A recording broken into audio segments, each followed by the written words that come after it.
Hello world, welcome. My name is Luann Pikett, and it is Sunday evening, and I'm going to speak to you from the Bible today, read some verses, play a song for you, and pray that it'll bless you today. So the title of what I am speaking on today, I titled, Choose What Happens Next. And the reason that I did that is I was watching something on Facebook. You know how they give you, like every other thing on Facebook just about seems to be some sort of commercial. And this one was advertising for a game, any kind of a game, like a game you would put on a Kindle, but it's a game you could have on Facebook as well. Some sort of a game. And it said in this game, and it's, you punched all these things in the game. In this game, you get to choose what happens next. And as I was watching this and heard that choose what happens next, I thought, that's really a good description of kind of what God says to us in our life. When you come to God and you recognize that you are in need of Him, He basically tells you, you choose what happens next. That's also the same for where are you going to end up when your life on this earth is done. You're going to choose what happens next. When it's your time to move on to the next world, you're choosing. So whatever you've chosen, that's where you will go. And in that game, it's like, did you want your character to go this way or that way? You choose what happens next. And in this life, that's what we're doing. You're choosing. Now, we don't get to choose everything that happens to us or everything that's going to happen in this life. But basically, the general direction that you're going, whether you're going toward God or you're going away from God, that's what you're choosing. You're choosing what happens next. What do you want to happen next? You're going to get to choose. 1 Corinthians 5:33 says, do not be deceived. Bad company ruins good morals. If you're choosing, sometimes the things that we're doing, we're actually choosing what is happening next and we don't know it. If you are keeping bad company, it's going to ruin your good morals. And you're choosing to have your morals ruined. You may not recognize that's what you're doing. According to God's word, that's what you're doing. Proverbs 19:20 and 23 says, listen to advice and accept instruction that you may gain wisdom in the future. The fear of the Lord leads to life, and whoever has it rests satisfied. He will not be visited by harm.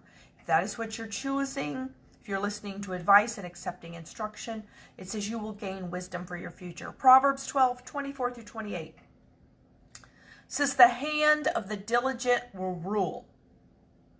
Is your hand diligent? Now, you may not rule in your first life on this earth, but you will rule with Christ when He comes back if it's not here before. But you need to have a diligent hand now. If God is going to choose you to reign in the second coming, you need to be diligent now. So what you're doing now is choosing what you are going to do in the second life, in the second coming. What you're choosing now is going to lead to what you're actually choosing for your eternity. While the slothful will be put to forced labor, anxiety in a man's heart weighs him down, but a good word makes him glad. One who is righteous is a guide to his neighbor, but the way of the wicked leads them astray. So even if you think, well, I'm just not going to go astray, but if you are choosing the wrong things, you're choosing the way of the wicked, it's going to lead you astray, whether you intended it or not. Whoever is slothful will not roast his game, but the diligent man will get precious wealth. In the path of righteousness is life, and in its pathway there is no death. So if you are on the path of righteousness, you will find life. You cannot say, I want life. I want life, but I'm going to stay on this path of unrighteousness. The path of unrighteousness does not lead to life and does not have life all along its way. You cannot say, I want this to happen, but I'm on this road. I want to go north, but I'm heading south on the road. You just can't do that. You have got to pick the pathway that leads where you want it to go. You cannot say, I got on this road to go south, but I'm really mad that I'm heading north. If you're heading north, that's where you're going to end up. And you can't blame anyone else that's where you went, because that's the road and the direction you're heading. So if you want to choose the way you're going, you have to start out on that. You have to be on that path. So if you want life, you have to be on the path of righteousness. You cannot be on the path of rebellion and the path of unforgiven sin and unrepentant sin. You cannot be on the path of unrighteousness and be mad that you're not obtaining life, because the Bible tells you there's no life over there. There's no life on that path. So you cannot say, well, I want that path and I want the life too. You can't have it both ways. If you want life, you have got to be on the path of righteousness. That's the only place that it exists, and the Bible tells you that's where it is. So you don't have an excuse to say, well, I didn't know it was over here. You do know, because the Bible tells you. So Proverbs 13 and 20 says, whoever walks with the wise becomes wise.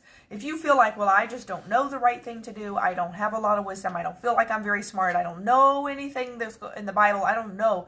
This says whoever walks with the wise becomes wise. If you want to become wise, find people who are wise and hang out with them and listen to them and be with them. If you hang out with the wise, you will become wise. But the companion of fools will suffer harm. The sure way to suffer harm is to hang out with the fools, because that's where they're heading. That's where they're heading, and they will take you with them. Romans 8, 6 through 7 says, For to set the mind on the flesh is death. It tells you so plainly, if your mind is set on the things of your flesh, it's leading you to death. So if you say, I want life, but I'm going to do whatever my flesh wants me to do. I'm just going to let it be happy with whatever sin it wants, but yet I want life.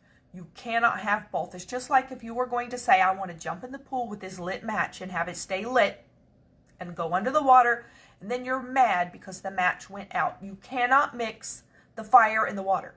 You cannot mix them. They're opposing forces. It's the same way with sin and righteousness, or sin and God. You can't mix them. You cannot jump in the pool of God and say, I'm going to bring this sin with me and just I'm going to hold it. No. It's either going out and you can't have it, or you're going to keep that and you're not in the pool of God. One or the other. You cannot mix righteousness and unrighteousness. But to set the mind on the Spirit is life and peace. Do you want life and peace?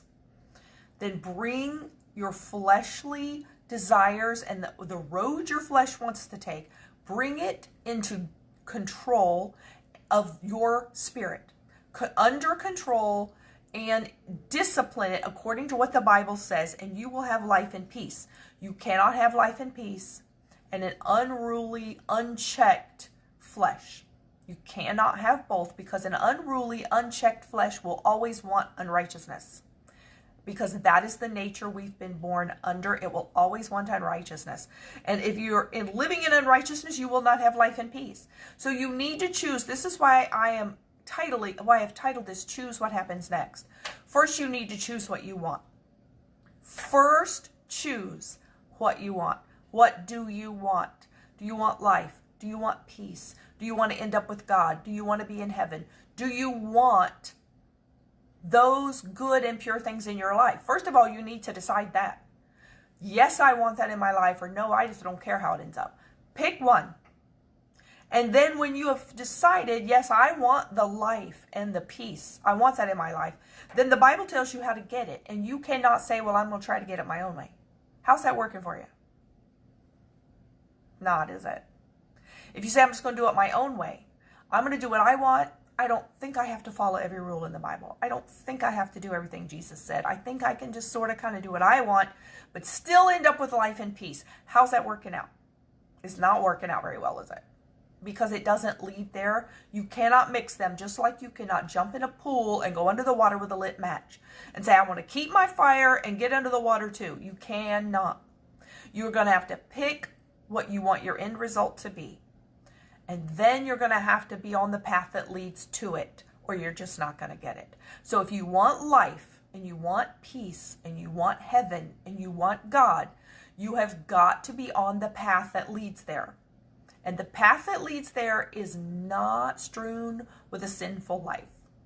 It's not paved with choices of just whatever my flesh wants to do. That's not the path that leads to life. So if you don't, that's the one that leads to destruction. So if you don't want the destruction, you got to get off that path.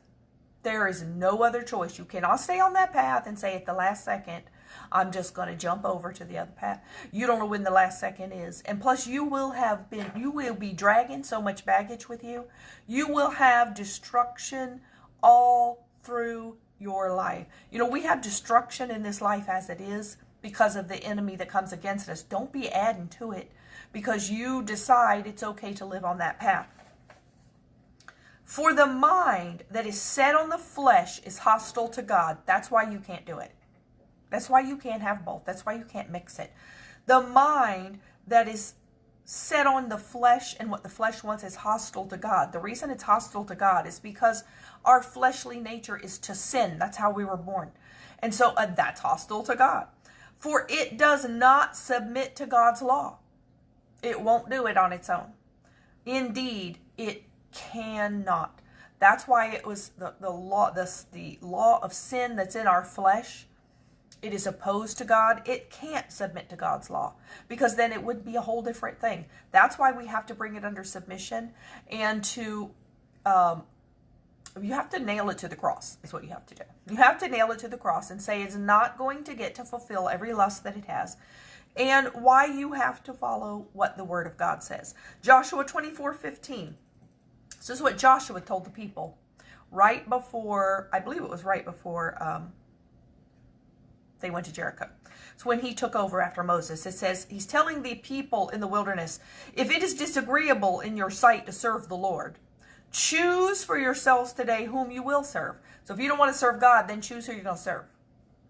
But as for me and my house, we will serve the Lord. You need to choose. You have to choose. You can't just ride along and say, oh, I'm just going to go wherever. If you do that in the car, I'm just going to go wherever the car goes. I'm not going to decide if I'm going to turn left or right, north to south, east to west. I'm not going to decide. I'm just going to hit the gas and let the car decide. You know where you will be? In the ditch. Or crash into another car. Or the telephone pole. You won't be going north, south, or east or west. You won't be on a road for long. If you just hit the gas and just say, I'm not going to choose where to turn this car, you're going nowhere. You're going to die. Your car is going to be destroyed. That's what a lot of us do in our life. I'm just not going to decide.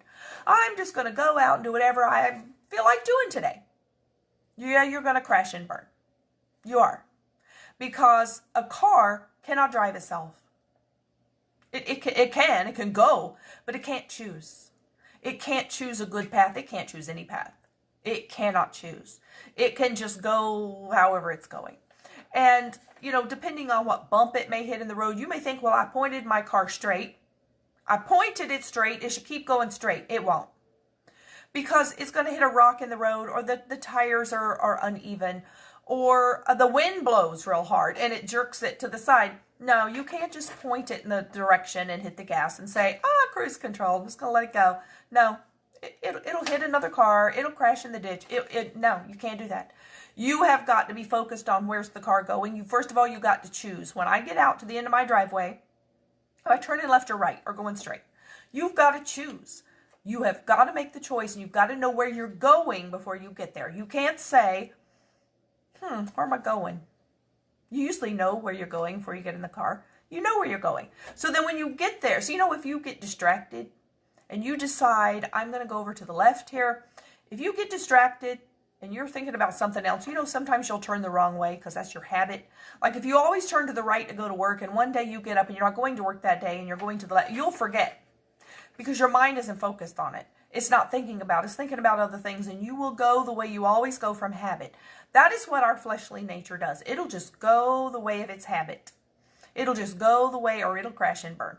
That's why you have got to choose what you want to occur at the end of your life or at the end of your day. This is what I want. I want righteousness. I want peace. This tells you here, choose peace and life. If you want peace, if you want life, if you want your life to end in a good place, you get to choose that. You can't just hope you get there. You can't just hit the gas on your car and hope it goes the right way on its own.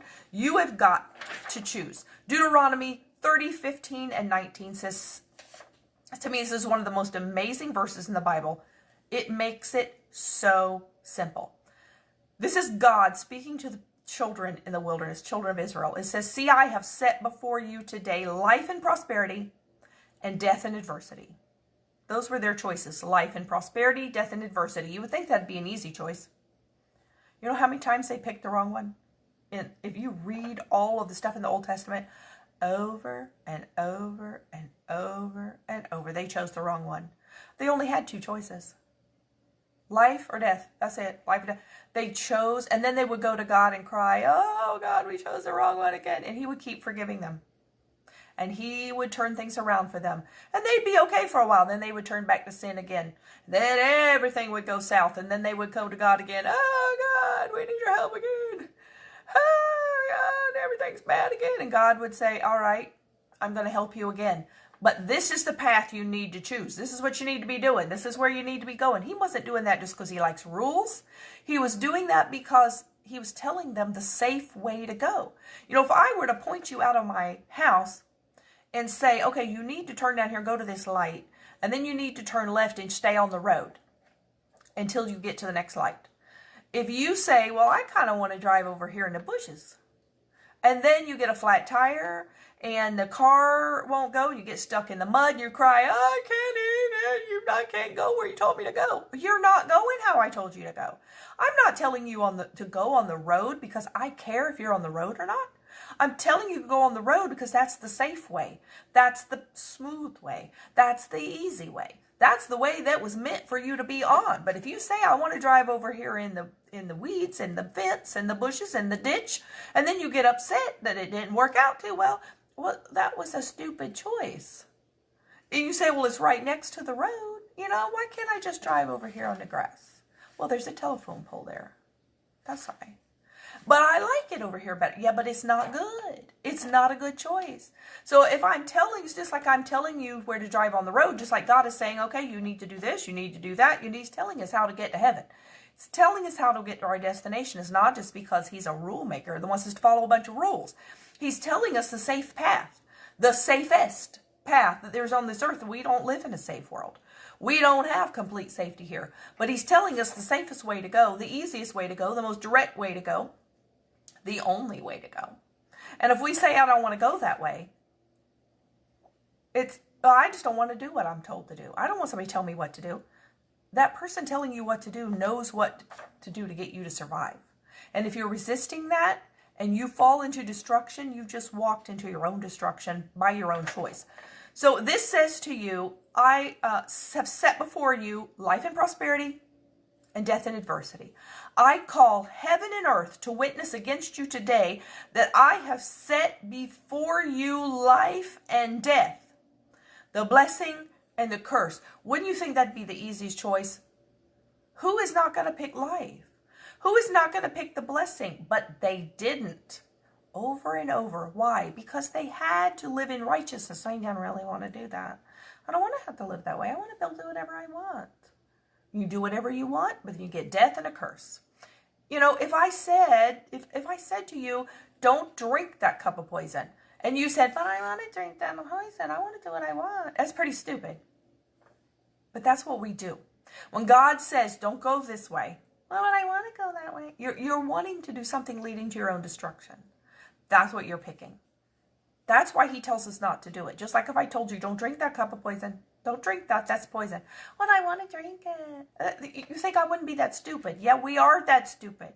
We are following what God has told us not to do, and he's told us not to do it because it will lead to some form of destruction in your life.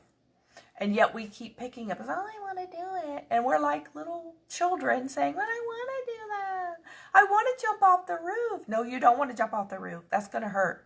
Oh, I want to do it. And you do it, you break your leg. Okay, but then whose fault is that really? You were told not to do it. It's really kind of the same thing. God is not telling us because we need someone to tell us what to do so much, but because we don't know what to do.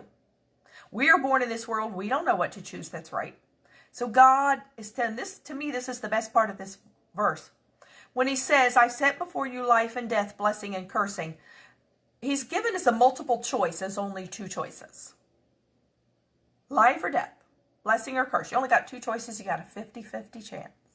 But you really don't have a 50-50 chance, because in the next sentence, he tells you the answer. Have you ever been in school where the teacher, I was in elementary school, you had a workbook and the teacher had a workbook, only the teachers had the answers in the back? God gave you the answer in this one. You ever have the teacher say, we're going to use this to study, and I'm going to give you this, I'm going to give you the questions that for a test next week, and I'm also going to give you the answers so you could study them? You know, people still failed that because they didn't study and they didn't try. Here's your questions, and here's the answers. And if you studied it, you know it all. You would know the answers. God gives you the answer right here. I've set before you life and death, blessing and curse. So choose life so that you may live, you and your descendants. He's saying, here's your multiple choice question. There's only two, A and B. Didn't you love the multiple choice questions that only had two answers and not three or four? It's easier to guess the right one. A and B, life and death, choose one. And then he even tells you, okay, the answer is choose life. And just in case you still don't get it, choose life. Choose life in order that you may live in your descendants. There's no way you can get the answer wrong unless you purposely pick the wrong choice. You're purposely picking it. It's all on you then. So I'm going to sing a song. This is a song that was written in 1958 called For Me to Live as Christ. This is quite a difficult song. It was written by Leon Ellis. I grew up in the Church of God. It's in the Church of God hymnal. So you may not have heard this song if you weren't in the Church of God, but it is called For Me to Live as Christ. It's really got some good words and a good message. It's got some really interesting chords in there. So I'm going to see if I can play this, and I play this, pray this song will bless you. For me to live as Christ. Some may live for wealth and worldly fame, others live to build up their own name. My desire as on through life I go is to live a life that all may see and know. For me to live is Christ, and to die is gain. I'll serve him night and day as I walk along life's way.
words in once in a while.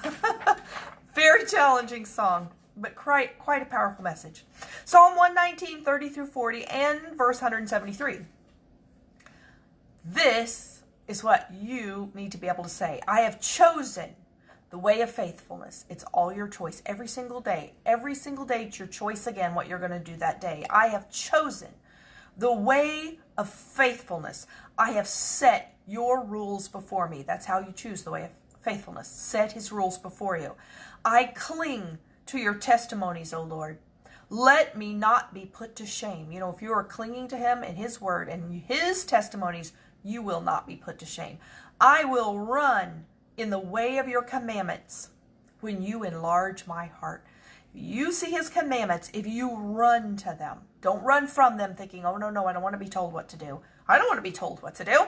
If I were telling you how to get out of where I live and said, first you go to the end of the road, then you turn right, then you turn left, you do want me to tell you that. You do want me to tell you how to go, or you're going to be lost forever, and you're never going to find your way out. You do want to be told what to do if you don't know the way. So when God tells you the way to go, don't say, I don't want to be told what to do. You do want to be told what to do. Because if you're not told what to do and you guess, it's not going to be good. And then what's going to happen is things in your life are going to be destroyed, and you're going to say, oh, if only I had known. If only I had known to go the other way. If only I had known not to make that choice. If only I had not done that. You don't want to live a life of regrets. If you do it from his commandments from the beginning, you won't have that. And I love where it says, I'll run in the way of your commandments when you enlarge my heart. Let him enlarge your heart, and don't view his rules and his commandments and his word as a restriction.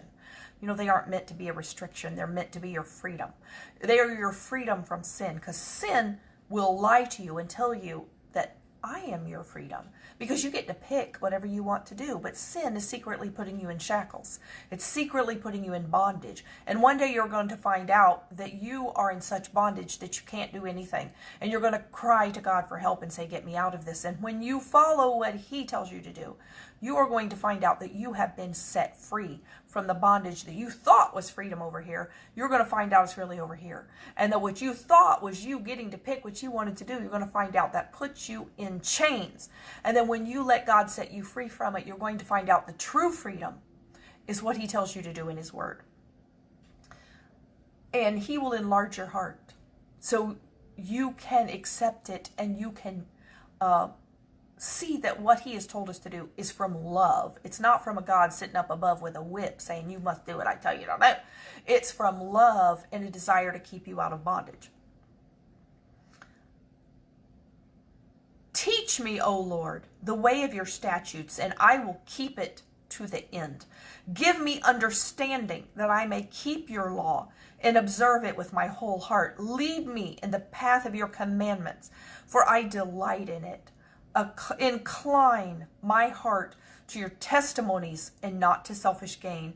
Turn my eyes from looking at worthless things. Let's pray that every day. Lord, turn my eyes from looking at worthless things and give me life in your ways. All of his ways will lead to life. Confirm to your servant your promise that you may be feared. Turn away the reproach that I dread, for your rules are good. Behold, I long for your precepts. That's his rules and his instructions. In your righteousness, give me life. Listen to all this good thing, that the things that are in this psalm that tell us that everything God tells us to do is good. And if we just long for it and accept it in our heart, it's all going to give us life. And finally it says, let your hand be ready to help me, for I have chosen your precepts. You know, if you are choosing the way of God, he's always right there to help you. He's always there to help you anyway. But if you've gotten yourself into a big fix by not following what he's done, you may destroy some things in your life that you don't get back. But if you are following him, you're already in his hand. And then when something comes against you, the defender of your life's already got you. You're already there. And finally, Psalm 25, 12 through 15. It says, who is the man who fears the Lord? Him will he instruct in the way he should choose. If you ever wonder, I'm here at a fork in the road and I don't know what to pick in my life. I've got to make a decision, either here or here. I don't know what to do. This says, if you fear the Lord, he is going to instruct you in the way you should choose. His soul shall abide in well-being. That's where I want to abide, in well-being.